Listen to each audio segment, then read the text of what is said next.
ये ध्यान सूत्र है, meditation makes you flowing, giving and receiving completely. ध्यान तुम्हें प्रवाहपूर्ण बनाता है और देने और ग्रहण करने में पूरी तरह सक्षम बनाता है। प्रवाहपूर्ण होना, फ्लोइंग, ये बहुत अनिवार्य है। बात छोटी सी जान पड़ती है लेकिन बहुत महत्वपूर्ण है। ध्यान व्यक्ति के भीतर जमी हुई बर्फ को पिघलाने की प्रक्रिया है। जमी हुई बर्फ क्या है? व्यक्ति के भीतर जो भी उसकी कंडीशनिंग, उसकी धारणाएं, मान्यताएं, विश्वास जो भी जम गए हैं, रिजिड हो गए, किसी भी तरह की रिजिडिटी, किसी भी तरह की कट्टरता उसके भीतर आ गई है, तो उसको ध्यान मिटाने का काम करेगा। ध्यान तब तक नहीं घट सकता जब तक व्यक्ति फ्रीज्ड है, जमा हुआ है। ध्यान घटेगा तो धीरे धीरे व्यक्ति के भीतर एक तरलता आनी शुरू होगी। तरलता उसके जीवन में एक प्रवाह लाएगी। जैसे जैसे प्रवाह बढ़ेगा, व्यक्ति अपने जीवन की जो नैसर्गिकता है, जो प्राकृतिक अवस्था है, उसकी लयबद्धता में आएगा और उस लयबद्धता में जो completeness in giving and receiving की बात करी है ध्यान सूत्र ने, उधर ले जाएगा। लेना और देना, इसमें परिपूर्ण संतुलन। प्रकृति ने तो देखिए हमको ये प्रज्ञा हमेशा से दी हुई है, लेकिन हम इसको समझ नहीं पाते और इससे दूर चले जाते हैं। एक सांस हम लेते हैं, एक सांस छोड़ते हैं। लेने और छोड़ने का संतुलन हमारी सांसों में समाया है। जो ध्यान विधियां सांसों पर ध्यान देने के लिए कहती हैं, उसमें बहुत सा दर्शन समाया हुआ है। उसी में ये गिविंग और रिसीविंग का जो लेन और देन का नियम है, वो भी समाया हुआ है। तो जब अतीत में बुद्धों और गुरुओं ने कहा कि अपनी सांसों को देखो, तो देखना कोई ऐसा नहीं था कि देखने से बस केवल सांसों को देखने से कुछ खास होने वाला है। सांसों को देखने से अपने भीतर एक प्रज्ञा को हमें जगह देनी होती थी और देखना होता था कि चल क्या रहा है। सांस हमारे भीतर एक ऐसी चीज है जो इस गिविंग और रिसीविंग का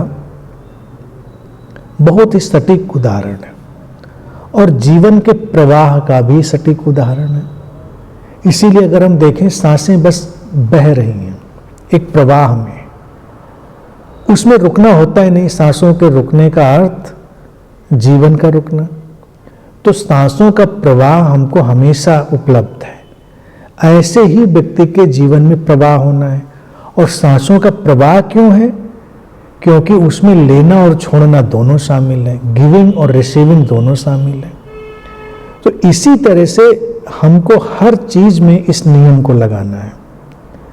जो गिविंग और रिसीविंग का ये बोधपूर्ण नियम है, ये जीवन में हर तल पर हम लगाएं तो जीवन बहुत सुंदर हो जाएगा।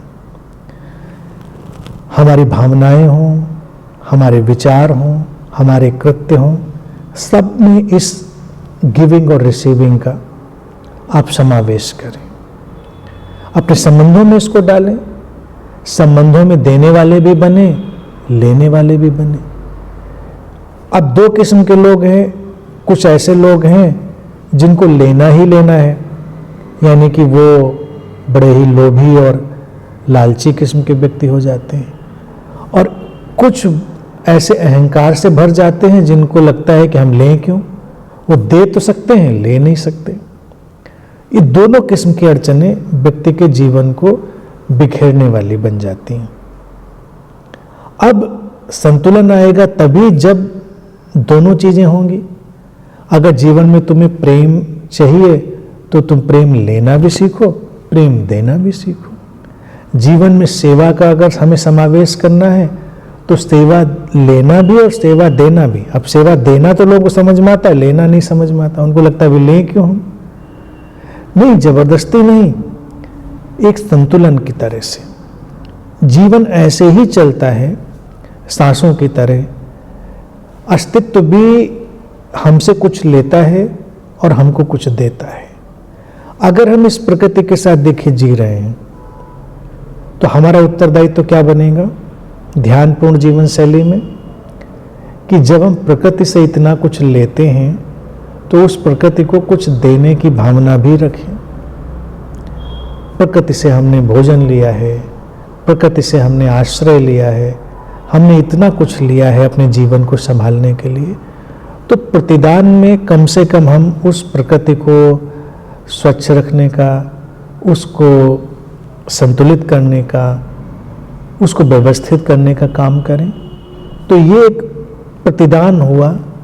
हमको नहीं पता होता है कि क्या और कितना लेना है, क्या और कितना देना है, लेकिन फिर भी ये भावना और कुछ करना जीवन को सुंदर बनाता है। आज तमाम विभीषिकाओं से मनुष्य इसीलिए तो जूझ रहा है क्योंकि उसने प्रकृति का दोहन करना तो सीख लिया है, लेकिन प्रकृति को प्रतिदान देना नहीं सीखा। मान लीजिए, चलिए उदाहरण के लिए बात कहें, हमको लकड़ी की ज़रूरत है, हमको ज़मीन की ज़रूरत है, तो हमको पेड़ काटने हैं। पेड़ काटने में बुराई नहीं, काट लीजिए, क्योंकि काटेंगे, लकड़ी का उपयोग करेंगे, ज़मीन का उपयोग करेंगे। लेकिन फिर आप उतने लगाइए भी। अगर आप 10 पेड़ काटिए तो कम से कम 10 लगाइए, अच्छा हो कि आप 20 लगाइए, तो संतुलन बन गया, लेना और देना बन गया।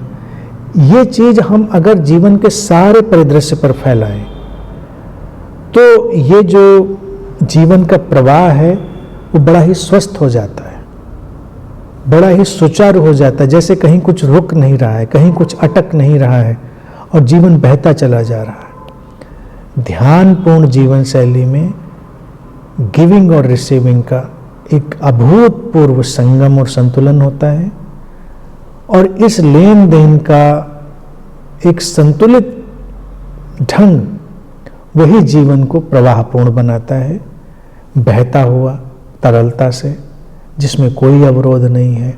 कोई अवरोध नहीं है तो कोई दुश्चिंता नहीं है, कोई संताप नहीं है। जो प्रवाह में है वो हमेशा निर्मल है, जो प्रवाह में है वो हमेशा जीवंत है। जहाँ पर प्रवाह रुकता है वहाँ ये गिविंग रिसीविंग लेन देन का संतुलन रुकता है और वहीं पर जीवंतता रुकती है। तो अगर एक साधक को हमेशा जीवंतता से आपूरित बने रहना है तो उसको लेन देन के इस नियम के संतुलन को सीखना ही होगा, तभी जीवन में प्रवाह आएगा और ध्यान की गहरी अवस्थाएं आएंगी।